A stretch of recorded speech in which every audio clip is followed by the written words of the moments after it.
People identify me as happy. People identify me as black. People identify me as weird.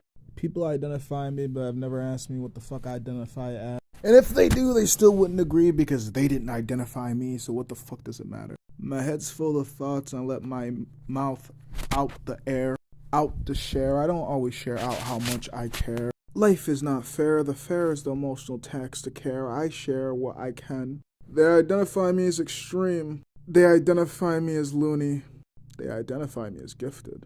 They identify me the savior and the problem. Why hasn't anybody asked me what I identify as personally? The tragedy, the irony, if I spoke out more openly, possibly could find people more like me, more minded, more if I could stop trying to mold to a perfect image that does not exist. If I learned anything about life, the price of authenticity is acceptance. The price of false acceptance is your own reality. To not be able to identify yourself, why hasn't anybody ever asked me? I identify as lost. I know nobody was wondering. I've always been looking ever since the age of 3, stepping foot on this country. I learned to be everybody for somebody, just not to be the person for me. So who am I truly outside of the beings perceiving me? Who am I when nobody else can see? Probably the same as that line that goes, if a tree falls in the woods, nobody's around to hear it. Did it make a sound? If I lived a life and died and nobody perceived it, was I ever around? They identify me as one thing, I identify myself as another. Who's right? Who's wrong? Whose thought processes matter more?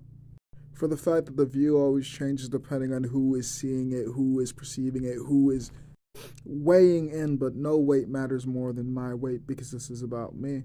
No weight matters more than your weight and your thoughts and your opinions on your life because, well, if you have the cognitive functions to be able to perceive the things that I do and be able to live the life that you want to for as much as you're able to. I know finances can be an issue. I know money be bitching and money be a bitch too, and I don't want to do the greedy, money hungry shit to manipulate people to pay me. I think I'm entertaining enough that I don't need to be lost in the greed to actually be able to succeed, but I think more of death than I do of living, which is probably why the future seems so dark to me. I see this beautiful window every once in a while, just looking out in the forestry, me in my mansion, enjoying. But most of the times I look and I see nothing. So I will return to non-existence. Eh.